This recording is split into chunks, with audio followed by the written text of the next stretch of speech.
Top down அனாலிசிஸ்னால் என்ன, எதுக்காக நம்ம இந்த மல்டிபிள் டைம் ஃப்ரேம் அனாலிசிஸை வந்து யூஸ் பண்ணணும், அந்த மல்டிபிள் டைம் ஃப்ரேம் அனாலிசிஸை எப்படி யூஸ் பண்ணுறது, இது எல்லாத்தையும் இந்த வீடியோ நம்ம பார்க்க போகிறோம்.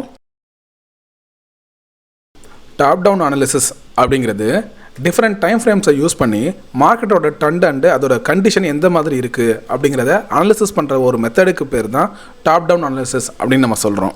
டைம் ஃப்ரேம்ஸ் அப்படிங்கும்போது மொத்தம் 3 விதமான டைம் ஃப்ரேம்ஸ் அப்படிங்கிறது வந்து இருக்கும். அதில் ஃபஸ்ட் ஒன் பார்த்திங்கன்னா ஹையர் டைம் ஃப்ரேம், ரெண்டாவதாக பார்த்திங்கன்னா மீடியம் டைம் ஃப்ரேம், மூணாவதாக வந்து லோவர் டைம் ஃப்ரேம். ஸோ இந்த 3 time frame different types of time frame வந்து வச்சு தான் நம்ம ஒரு ட்ரேடில் வந்து ப்ராப்பராக எப்படி என்ட்ரி எடுக்கிறது, எந்த டயத்தில் எக்ஸிட் ஆகிறது, கரெக்டான டைரெக்ஷனை எப்படி நம்ம ப்ரெடிக்ட் பண்ணுறது, எப்படி ஒரு டிசிஷனை மேக் பண்ணுறது, இந்த மாதிரி எல்லா விஷயங்களும் இந்த டாப் டவுன் அனாலிசிஸ் பண்ணுறது மூலயமா நம்மளால் எக்ஸாக்டாக பண்ண முடியும். இப்போ ஒரு எக்ஸாம்பிளுக்கு இந்த சார்ட்டை பாருங்கள். ஸோ இதில் பார்க்கும்போது உங்களுக்கு ஒரு விதமான ஐடியா அப்படிங்கிறது வந்து இருக்குது. மார்க்கெட் வந்து எந்த மாதிரியான டைரெக்ஷனுக்கு போகுது, அதோட ட்ரெண்ட் வந்து ரிவர்சல் ஆகிடுச்சா, எதை நம்ம ஆர்டர் பிளாக்காக கன்சிடர் பண்ணுறது, இதுக்கு முன்னாடி கீழே இந்த ஃபஸ்ட்டில் இருக்கிற ஆர்டர் பிளாக்கை மார்க்கெட் இன்னும் டச் பண்ணலையே, ஒருவேளை அந்த ரெசிஸ்டன்ஸ் வந்து பிரேக் ஆனதுனால மார்க்கெட் மேலே போயிடுச்சா, இப்படின்னு பல குழப்பம் வரும். சரியான டெசிஷன் உங்களால் எடுக்க முடியாது. ஸோ அதனால தான் நம்ம இந்த டாப் டவுன் அனாலிசிஸ் அப்படிங்கிறது பண்ணுறோம். இப்போ உங்களுக்கு வந்து கேள்வி வரும், ஏன் இந்த மல்டிபிள் டைம் ஃப்ரேம் அப்படிங்கிறது வந்து ரொம்ப இம்பார்ட்டன்ட் அப்படின்னு நீங்கள் நினைக்கலாம். ஸோ இதுக்கு வந்து ஒரு 3 ரீசன் வந்து சொல்கிறேன். ஏன் இது வந்து இம்பார்ட்டண்டான ஒரு மேட்டர் அப்படிங்கிறதுக்கான 3 ரீசன் சொல்கிறேன். அதில் ஃபஸ்ட் ஒன் பார்த்தீங்க அப்படின்னா avoiding confusion about trend direction. ஒரு ட்ரெண்டு வந்து எந்த மாதிரி போயிட்டுருக்கு, இப்போ மார்க்கெட் வந்து அப் ட்ரெண்டா இல்லை டவுன் ட்ரெண்டா அப்படின்னு நீங்கள் கன்ஃபியூஸ் ஆகாமல் எக்ஸாக்டாக அதோட ட்ரெண்டை வந்து ஐடென்டிஃபை பண்ணுறதுக்கு வந்து இது யூஸ் ஆகும். சரியா, ட்ரெண்டு பற்றின கன்ஃபியூஷன் இருக்குது பார்த்தீங்களா, அது இல்லாமல் ப்ராப்பராக இந்த ட்ரெண்ட் இப்படி தான் இருக்குது, இது அப் ட்ரெண்டு தான் இல்லை டவுன் ட்ரெண்டு தான் இல்லை இது சைட்வேஸ் மார்க்கெட் தான் அப்படிங்கிறத ஐடென்டிஃபை பண்ணுறதுக்கு இந்த டாப் டவுன் அப்ரோச் அப்படிங்கிறது வந்து நமக்கு யூஸ் ஆகும். ஸோ இது வந்து ஒரு 15 மினிட்ஸ் டைம் ஃப்ரேம். இதை பாருங்கள், இதில் வந்து மார்க்கெட் வந்து சைட்வேஸில் போகிற மாதிரி இருக்குது. ஸோ இதில் வந்து எங்கே என்ட்ரி எடுக்கிறதுனே தெரியாது. ஸோ மார்க்கெட் ஒரு நேரம் பார்த்தீங்க அப்படின்னா ஹையர் லோ ஃபார்மேஷன் வந்து அப் ட்ரெண்ட் மாதிரி போயிட்டுருக்கு. சடனாக பார்த்தீங்கன்னா பெரிய ஃபால் வருது.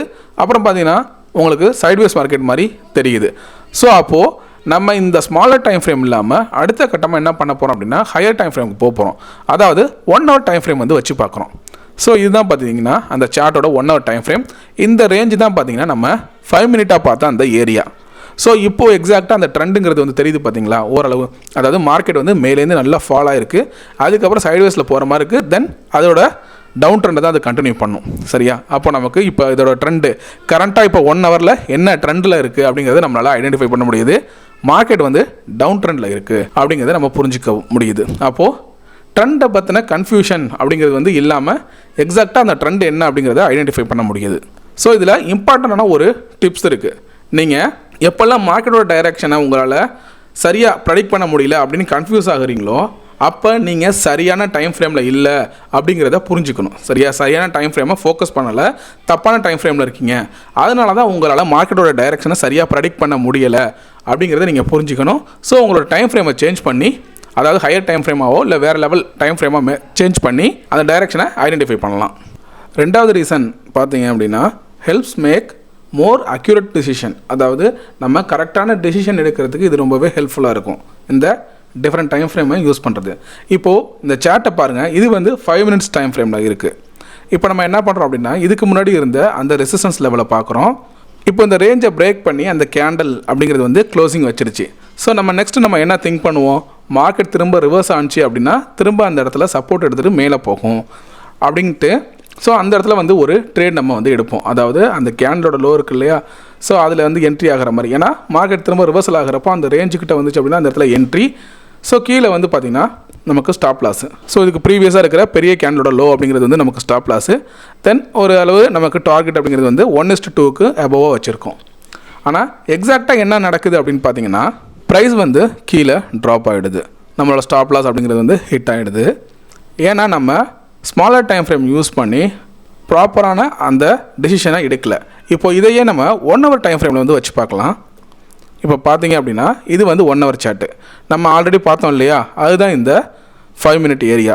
ஸோ இந்த இடத்துல பாருங்கள், நமக்கு ப்ராப்பரான ரெசிஸ்டன்ஸ் அப்படிங்கிறது வந்து இங்கே இருக்குது.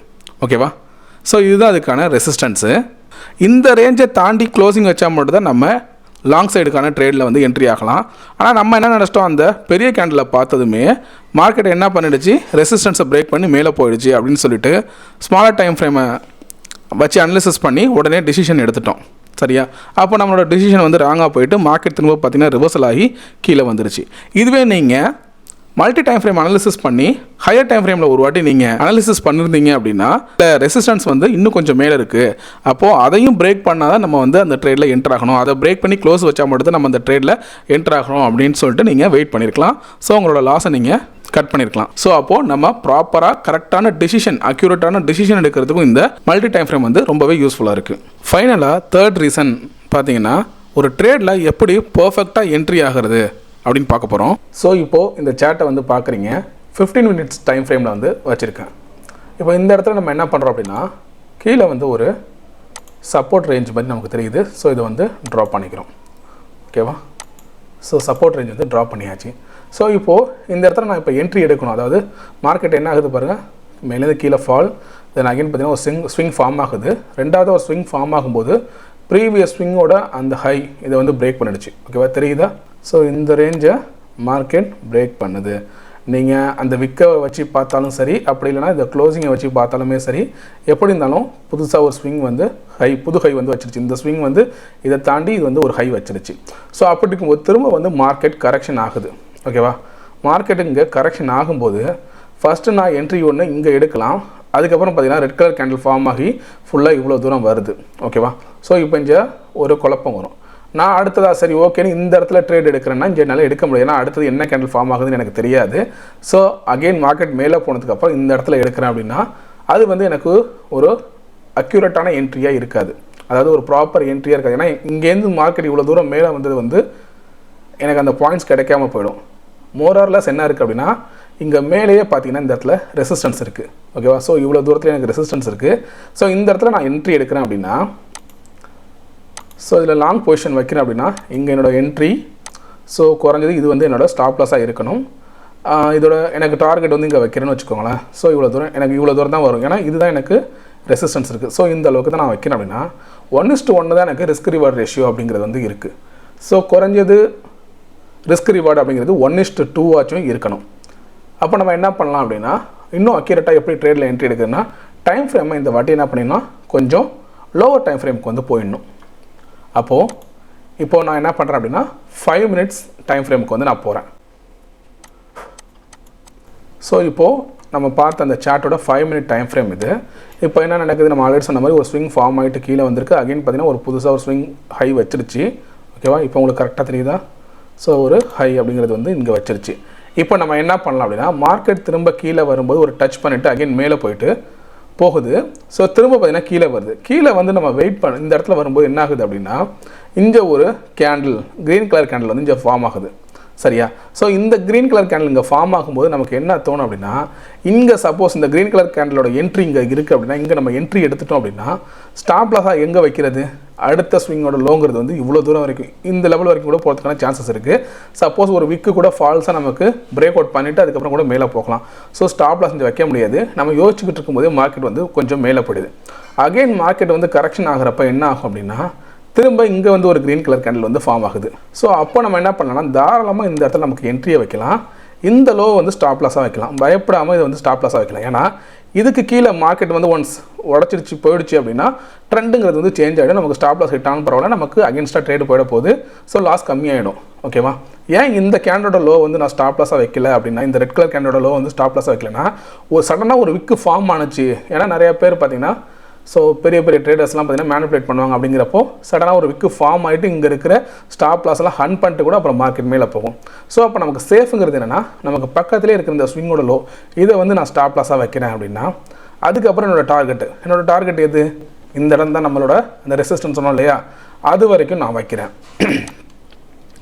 ஸோ இப்போ எனக்கு என்னாச்சு, 1:4. அப்போது எனக்கு குறைஞ்சபட்சம் பார்த்தீங்கன்னா 1:4 அப்படிங்கிறது வந்து எனக்கு ரிஸ்க் ரிவார்டாக கிடைக்குது. ஓகேவா? நான் இந்த ப்ரைஸ் இவ்வளோ தூரம் மூவ் ஆனுச்சு அப்படிங்கிறதுக்காக இந்த இடத்துல டார்கெட் வைக்கல. நல்லா புரிஞ்சுக்கோங்க. இதுக்கு முன்னாடி நம்ம இந்த ரேஞ்ச் வந்து நமக்கு ரெசிஸ்டன்ஸாக இருந்துச்சு, நம்ம பார்த்தோம் இல்லையா? ஸோ இது வந்து ரெசிஸ்டன்ஸ். அப்போது இந்த லெவல் வரைக்கும் நான் கொண்டு போகிறேன், ப்ரைஸை வந்து இந்த லெவல் வரைக்கும் கொண்டு போகிறேன் அப்படிங்கிறப்போ டார்கெட்டை நமக்கு 1:4ங்கிறது வந்து ரிஸ்க் ரிவார்ட் ரேஷியோ கிடைக்குது. அப்போ இது வந்து ஒரு பெட்டரான என்ட்ரி. ஓகேவா?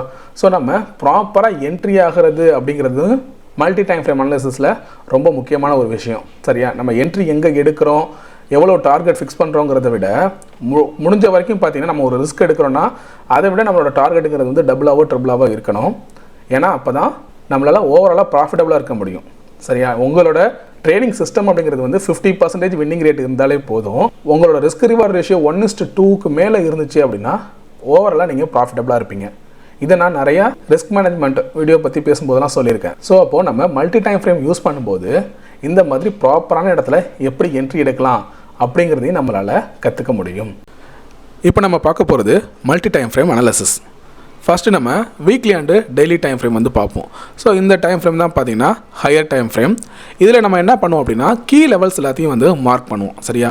வீக்லியாகவும் டெய்லியாகவும் சார்ட்டை வந்து வச்சுக்கிட்டு அந்த டைம் ஃப்ரேமில் வச்சுக்கிட்டு நம்ம அந்த கீ லெவல்ஸை வந்து ஃபைண்ட் அவுட் பண்ணுவோம். அடுத்ததாக பார்த்தீங்க அப்படின்னா 4 hours and 1 hour time frame.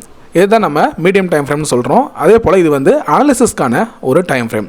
ஏன்னா இந்த டைம் ஃப்ரேமில் தான் நம்ம மார்க்கெட்டோட டைரக்ஷன் என்ன, சப்ளை அண்ட் டிமாண்ட் ஜோன் எங்கே இருக்குது, சப்போர்ட் அண்ட் ரெசிஸ்டன்ஸ் ரேஞ்ச் எங்கே இருக்குது, ஒரு ட்ரேடுக்கான ஆப்பர்ச்சுனிட்டி எந்த இடத்துல எடுக்கலாம், இந்த மாதிரியான அனாலிசிஸ் எல்லாமே இந்த டைம் ஃப்ரேமில் தான் பண்ணுவோம். அதாவது மீடியம் டைம் ஃப்ரேம். அதனால தான் இதை வந்து அனாலிசிஸ்க்கான ஒரு டைம் ஃப்ரேம் அப்படின்னு சொல்கிறோம்.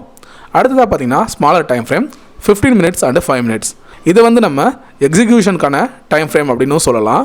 ஏன்னா இந்த இடத்துல தான் நம்ம ஒரு ட்ரேடை வந்து கன்ஃபர்மேஷன் பண்ணுவோம். அதே போல் அந்த ட்ரேடுக்கான என்ட்ரி அப்படிங்கிறது வந்து இந்த டைம் ஃப்ரேமில் தான் நம்ம எடுப்போம். ஸோ இப்போ ஓரளவு உங்களுக்கு புரிஞ்சிருக்கும்னு நினைக்கிறேன் மல்டி டைம் ஃப்ரேம் அனாலிசிஸ் எப்படி பண்ணணும் அப்படிங்கிறது. வாங்க இப்போ ஒரு எக்ஸாம்பிளோட பார்ப்போம். ஸோ இப்போ இந்த சார்ட்டை பாருங்கள். நான் வந்து டெஸ்லா கம்பெனியோட சார்ட்டை வந்து நான் வச்சுருக்கேன். இப்போ நம்ம இந்த டைம் ஃப்ரேமில் பார்த்தீங்கன்னா வீக்லி டைம் ஃப்ரேம் வந்து வச்சுருக்கோம். நம்மளோட ரூல் என்ன அப்படின்னா ஹையர் டைம் ஃப்ரேமில் வச்சு கீ லெவல்ஸை மார்க் பண்ணோம். ஹையர் டைம் ஃப்ரேம் அப்படிங்கிறப்போ நமக்கு வீக்லி அண்டு டெய்லி அப்படிங்கிறத பார்த்தோம். ஸோ ஃபஸ்ட்டு வீக்லி அப்படிங்கிறத வச்சுட்டு நம்ம இதோட கீ லெவல்ஸை வந்து மார்க் பண்ணுவோம். ஸோ இப்போ எனக்கு ஸ்லைட்டாக என்ன தெரியுது அப்படின்னு பார்த்தீங்கன்னா இதுக்கான ஒரு ட்ரெண்ட் லைன் மாதிரி ஒன்று எனக்கு தெரியுது. அதாவது இந்த ரேஞ்சுன்னு வச்சுக்குவோம். ஓகேவா? ஸோ இது வந்து பார்த்திங்கன்னா வீக்லியில் வைக்கும்போது எனக்கு ஓரளவு இது வந்து ஒரு ட்ரெண்ட் லைன் மாதிரி எனக்கு தெரியுது. ஓகேவா? இந்த ட்ரெண்ட் லைன் எல்லாமே மேட்ச் ஆகுது. ஸோ சப்போர்ட்டு, தென் இந்த இடத்துல சப்போர்ட், அதுக்கப்புறம் பார்த்திங்கன்னா இங்கேயும் வந்து சப்போர்ட் எடுத்திருக்கு மார்க்கெட்டு. ஸோ அப்போ நமக்கு மார்க்கெட் இன்னும் கொஞ்சம் கரெக்ஷன் ஆகினால கூட இந்த இடத்துல எங்கேயாச்சும் வந்துச்சுன்னா சப்போர்ட் எடுக்கும். இது வந்து பார்த்திங்கன்னா மெயினான ஒரு கீ லெவல். ஓகே, இதை மார்க் பண்ணியாச்சு. நெக்ஸ்ட்டு என்ன பண்ண போகிறோம்? ஸோ இந்த இடத்த பாருங்கள். மார்க்கெட் கண்டினியூவாக இங்கே வந்து நமக்கு சப்போர்ட்டு, இங்கேயும் சப்போர்ட் எடுத்திருக்கு, அகெயின் இங்கே வந்து ஒரு சப்போர்ட் எடுத்திருக்கு. நீங்கள் வீக்லி லெவல்ஸ் எல்லாத்தையும் பார்த்தீங்க அப்படின்னா வயலட் கலரில் வந்து சேஞ்ச் பண்ணிக்கோங்க. ஏன்னா வீக்லி வயலட் அப்படிங்கிற மாதிரி ஒரு சேமாக இருக்கும். நான் அந்த மாதிரி தான் கலர்ஸை வந்து வச்சுக்குவேன். ஸோ இதில் வந்து நம்ம இந்த லெவல் கிட்டத்தட்ட சப்போர்ட் அப்படிங்கிறத நான் வந்து வச்சுக்கிட்டாச்சு. இப்போது இதில் ப்ராப்பராக இந்த இடம் என்ன, இதை வந்து நீங்கள் ட்ரா பண்ணுறப்போ அது வந்து உங்களுக்கு ஒரு லைன் அப்படின்னா அதை நீங்கள் லைனாக மட்டும் கன்சிடர் பண்ணக்கூடாது. அதை வந்து ஒரு ரேஞ்ச். ஓகேவா? அது வந்து ஒரு லெவலாக வச்சுக்கணும்.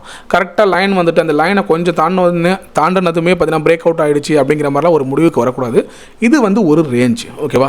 இதெல்லாம் பார்த்திங்கன்னா கரெக்டான ரேஞ்சு. இந்த ரேஞ்சை வந்து இது ரெஸ்பெக்ட் பண்ணணும் அப்படிங்கிற மாதிரி நம்ம புரிஞ்சுக்கணும். சரியா? ஸோ அடுத்ததான் நம்ம வீக்லியில் பார்க்குறோம் அப்படின்னா ஸோ இந்த ரேஞ்சு. ஓகேவா? ஓகே, இதெல்லாம் பார்த்திங்கன்னா வீக்லிக்கான ஒரு கீ லெவல்ஸ். அடுத்ததாக நம்ம என்ன பண்ண போகிறோம்? டெய்லியில் வந்து மார்க் பண்ண போகிறோம். ஸோ டெய்லியில் பார்க்கும்போது நமக்கு என்ன தெரியுது? கிட்டத்தட்ட ஸோ மேலே அப்படி போனோம் அப்படின்னா இதுக்கிட்ட நமக்கு தெரியுது. ஒவ்வொரு டைமும் இங்கே நமக்கு மார்க்கெட் வந்து இந்த செல்லிங் ப்ரெஷர் வந்திருக்கு. திரும்ப இதுக்கிட்ட போகிறப்பையும் ஒவ்வொரு டைம் செல்லிங் ப்ரெஷர் வருது. ஸோ மார்க்கெட் திரும்ப அதுக்கிட்ட போகுது. அப்போ டெய்லி க்ளோஸில் இது வந்து ஒரு முக்கியமான ஒரு கீ லெவலாக இருக்குது. ஸோ டெய்லி லெவலுக்கு வந்து நான் இதை ப்ளூவாக வச்சுக்கிறேன். ஓகேவா? இந்த மாதிரி ப்ளூ, இது வந்து டெய்லி லெவல் அப்படிங்கிற மாதிரி வச்சுக்குவோம். சரியா? இதெல்லாம் பார்த்திங்கன்னா வீக்லிக்கான கீ லெவல்ஸு, இது வந்து டெய்லிக்கான லெவல். கீழே சப்போர்ட் அப்படிங்கிறது வந்து பார்த்திங்கன்னா இந்த இடத்துக்கிட்ட இருக்குது. ஓகேவா? இதுக்கு கீழே உங்களுக்கு க்ளோசிங் அப்படிங்கிறது வந்து வைக்கலை. ஓகேவா? ஸோ இது வந்து நமக்கு கீ லெவல்ஸ். முக்கியமாக விக்கை நீங்கள் கன்சிடர் பண்ணுறதை விட அதோட க்ளோசிங்கை நீங்கள் கன்சிடர் பண்ணுறீங்க. ஓப்பன் அண்ட் க்ளோஸ், இதோட பாடி இருக்குது இல்லையா, அந்த பாடியோட ஓப்பன் அண்ட் க்ளோஸை கன்சிடர் பண்ணுறீங்க அப்படின்னா இன்னும் கொஞ்சம் அக்யூரேட்டாகவே இருக்கும். சரியா? ஸோ இப்போ நம்ம ஹையர் டைம் ஃப்ரேமில் வச்சுக்கிட்டு இதுக்கான கீ லெவல்ஸ் எல்லாத்தையும் ஓரளவு மார்க் பண்ணியாச்சு. வீக்லிக்கான கீ லெவல்ஸ், அதே போல் டெய்லிக்கான கீ லெவல்ஸ், இது எல்லாத்தையும் வந்து மார்க் பண்ணியாச்சு. அடுத்ததான் மீடியம் டைம் ஃப்ரேம், அதாவது அனாலிசிஸ்க்கான டைம் ஃப்ரேம். அந்த டைம் ஃப்ரேமில் வச்சு நம்ம இதுக்கான சப்போர்ட் அண்ட் ரெசிஸ்டன்ஸ் என்ன இருக்குது, மார்க்கெட்டோட ட்ரெண்ட் இப்போதைக்கு எப்படி இருக்குது, இதெல்லாம் நம்ம கண்டுபிடிக்க போகிறோம். ஸோ இதுக்கு நம்ம என்ன பண்ணுறோம் அப்படின்னா 4 ஹவர்ஸில் வந்து ஃபஸ்ட்டு வச்சு பார்க்குறோம். வச்சு பார்க்கும்போது மார்க்கெட் கரண்ட்டாக பார்த்தீங்கன்னா கொஞ்சம் அப் ட்ரெண்டில் போகிற மாதிரி இருக்குது. ஆனால் மார்க்கெட் வந்து சைட்வேஸ் தான், நல்லா தெரியுது இல்லையா? இந்த ரேஞ்சுக்குள்ளேயே மார்க்கெட் வந்து சுற்றிக்கிட்டு இருக்குது. ஆனால் இப்போ ரீசெண்டாக ஒரு கடைசி ஒரு 4 or 5 கேண்டில்ஸ் பார்த்தீங்கன்னா கொஞ்சம் மேலே போய்கிட்டு இருக்கு. ஆனால் எதை நோக்கி போயிட்டுருக்கு? டெய்லி ரேஞ்சோட, டெய்லி கீ லெவல்ஸோட அந்த ரெசிஸ்டன்ஸ் கிட்ட போய்கிட்டு இருக்கு. இந்த மாதிரி நம்ம 4 ஹவர்ஸில் வச்சு பார்க்குறப்ப பாருங்கள், கரெக்டாக இந்த இடத்துல ஒவ்வொரு வாட்டியும் நமக்கு இந்த லெவலுக்கு ரெஸ்பெக்ட் பண்ணுது. ஓகேவா? அப்போது நமக்கு இப்போதைக்கு ரெசிஸ்டன்ஸ் கிட்ட இருக்குது. தென் இப்போ என்ன பண்ணுறோம்? 1 ஹவர்லேயும் வச்சு பார்க்குறோம். இப்போ நமக்கு கரெக்டாக எக்ஸாக்டாக தெரியும் ஓரளவு ரேஞ்சு. இங்கே பாருங்கள், இப்போ 1 ஹவரில் வச்சு பார்க்கும்போது கரெக்டாக பாருங்கள், டெய்லி அந்த லெவல்ஸ் இருக்குது பார்த்தீங்களா? அதில் கரெக்டாக உங்களுக்கு ரெஸ்பெக்ட் பண்ணியிருக்கு. மார்க்கெட் திரும்ப மேலே போயிருக்கு. இப்போது 1 ஹவரில் நம்ம இதோட ட்ரெண்ட், இப்போ கரண்ட்டாக இந்த ட்ரெண்டுங்கிறது வந்து கீழேருந்து இந்த ரேஞ்சிலேருந்து மேலே போய்கிட்டு இருக்கு. அப்போது இதுக்கிட்ட வருது, இந்த டெய்லி கீ லெவல்ஸ் கிட்ட வரும்போது செல்லிங்கான ப்ரெஷர் வரதுக்கான வாய்ப்பு இருக்குது அப்படிங்கிறத நம்ம புரிஞ்சுக்கலாம். சரியா? இப்போ இதோட ட்ரெண்டு இது எல்லாமே நம்ம புரிஞ்சுக்கலாம். அப்போது நம்ம இதில் வந்து ஒரு சப்போர்ட் நம்ம பார்க்கணும் அப்படின்னா இது எங்கே இருக்குது சப்போர்ட்டு? இந்த இடத்த பாருங்கள். ஸோ இதுதான் நமக்கான சப்போர்ட். ஏன் அப்படின்னா மார்க்கெட் பாருங்கள் நல்லா மேலே போயிருக்கு, அகைன் வந்து கீழே வர வந்திருக்கு, திரும்ப ரீட்ரேஸ்மெண்ட் ஆகி புல் பேக் ஆகி மேலே போயிருக்கு. அப்போ ஒன்ஸ் இந்த சப்போர்ட்டை பிரேக் பண்ணி க்ளோஸ் வச்சிருச்சு 1 ஹவர் கேண்டில் அப்படின்னா ஃபர்தராக மார்க்கெட் வந்து டவுன் சைடில் வரதுக்கான வாய்ப்பு இருக்குது அப்படிங்கிறத நம்ம புரிஞ்சுக்கலாம். ஓகே, அப்போ நமக்கு ரெசிஸ்டன்ஸ் ஆல்ரெடி நம்மளோட அந்த டெய்லி கீ லெவல்ஸ், ஓகேவா, அது வந்து இங்கே இருக்குது. இதை பிரேக் பண்ணி க்ளோசிங் வச்சா மட்டும் தான் ஃபர்தராக மார்க்கெட் வந்து மேலே மூவ் ஆகும் அப்படிங்கிறத நம்ம புரிஞ்சுக்கணும். கரண்ட்டாக வந்து 1 ஹவரில் பார்க்கும்போது இப்போ மார்க்கெட் வந்து மேலே போயிட்டுருக்கு, ஆனால் ரெசிஸ்டன்ஸ் கிட்ட இருக்குது அப்படிங்கிறத புரிஞ்சுக்கலாம். அடுத்ததாக நம்ம என்ட்ரிக்கான ஆப்பர்ச்சுனிட்டி எங்கே எடுப்போம்? ஸ்மாலர் டைம் ஃப்ரேம், அதாவது 15 மினிட்ஸ் இல்லைனா 5 மினிட்ஸில் பார்ப்போம். ஓகே, இப்போ இதுலேயும் பார்க்குறோம், நல்லாவே நமக்கு தெரியுது இதுதான் நமக்கு சப்போர்ட் பாயிண்ட்டு. ஸோ நமக்கு ரெசிஸ்டன்ஸ் எல்லாமே ரெசிஸ்டன்ஸ் லெவல் அப்படிங்கிறது வந்து இங்கே இருக்குது. ஸோ இந்த 15 மினிட்ஸாக இருந்தாலும் சரி 5 மினிட்ஸாக இருந்தாலும் சரி நம்ம என்ட்ரி எடுக்கும்போது மார்க்கெட் இங்கேயே ஓப்பன் ஆகுது இல்லை இதுக்கிட்ட போயிடுச்சு அப்படின்னா இந்த செல்லிங் ப்ரெஷர் அதிகமாக வரும். அதே போல் நம்ம 15 மினிட்ஸில் வச்சு இதுக்கான ரெசிஸ்டன்ஸ் ரேஞ்சு நம்ம ட்ரா பண்ண முடியும். பார்த்தீங்களா? ஸோ இந்த இடம் வந்து ஒரு ரெசிஸ்டன்ஸாக ஆக்ட் ஆகிறதுக்கான சான்ஸ் அப்படிங்கிறது வந்து இருக்குது. ஸோ இதில் பார்த்தீங்கன்னா உங்களுக்கு தெரியும், கண்டினியூவாக இந்த இடம் பார்த்தீங்கன்னா உங்களுக்கு 15 மினிட்ஸில் உங்களுக்கு இது ரெசிஸ்டன்ஸாக ஆக்ட் ஆகிருக்கு. சரியா? இதை தாண்டி பெருசாக க்ளோசிங் அப்படிங்கிறது வந்து வைக்கலை. ஏன்னா இந்த கேண்டில் இதை பிரேக் பண்ணதுக்கப்புறம் இதுக்கப்புறம் இங்கே வந்து க்ளோசிங் அப்படிங்கிறது எதுவுமே வைக்கலை. ஸோ அப்போது நம்ம என்ன புரிஞ்சுக்கலாம்? மார்க்கெட் வந்து இந்த ரேஞ்சுக்கிட்ட வரும்போது செல்லிங் ப்ரெஷர் வந்து அதிகமாக வரும். தென் மார்க்கெட் வந்து ப்ரைஸ் இந்த ரேஞ்செல்லாம் க்ராஸ் பண்ணி அகைன் க்ளோஸ் வச்சா மட்டும்தான் ஃபர்தராக வந்து அப்சைட் டைரெக்ஷனுக்கு வந்து மூவ் ஆகும். அப்படி இல்லைனா இந்த இடத்துக்கிட்ட வரும்போது ஒரு செல்லிங் ப்ரெஷர் இங்கே வந்து கிரியேட் ஆகுது அப்படின்னா மார்க்கெட் திரும்ப இந்த ரேஞ்சுக்குள்ளேயே சுற்றுறதுக்கான வாய்ப்பு இருக்குது. அப்படி இல்லை திரும்ப இதை பிரேக் பண்ணிடுச்சு அப்படின்னா ஃபர்தராக வந்து ஃபால் ஆகும் அப்படிங்கிறதையும் நம்ம புரிஞ்சுக்கணும். சரியா? ஸோ இப்படி தான் நீங்கள் வந்து அனாலிசிஸ் பண்ண கற்றுக்கணும். இப்போ 5 மினிட்ஸில் வச்சு பார்க்குறப்போ இதுக்கப்புறம் பாருங்களேன், பக்கத்தில் இருக்க ரெசிஸ்டன்ஸ். அப்போ இப்போதைக்கு வந்து நீங்கள் லாங் ட்ரேடுக்கான என்ட்ரி அப்படிங்கிறது வந்து எடுக்க வேணாம், கொஞ்சம் வெயிட் பண்ணியே பார்க்கலாம். சரியா?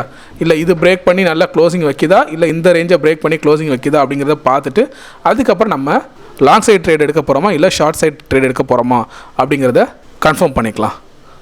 ஸோ இப்படி தான் பார்த்தீங்கன்னா மல்டி டைம் ஃப்ரேம் அனாலிசிஸ் அப்படிங்கிறது வந்து பண்ணணும். ஸோ இந்த வீடியோ உங்களுக்கு பிடிச்சிச்சுன்னா லைக் பண்ணுங்கள், உங்கள் ஃப்ரெண்ட்ஸ்க்கும் ஷேர் பண்ணுங்கள். உங்களுக்கு ஏதாவது சந்தேகங்கள் இருந்தால் கமெண்ட் பண்ணுங்கள், மறக்காமல் சப்ஸ்கிரைப் பண்ணிக்கோங்க. Thank you.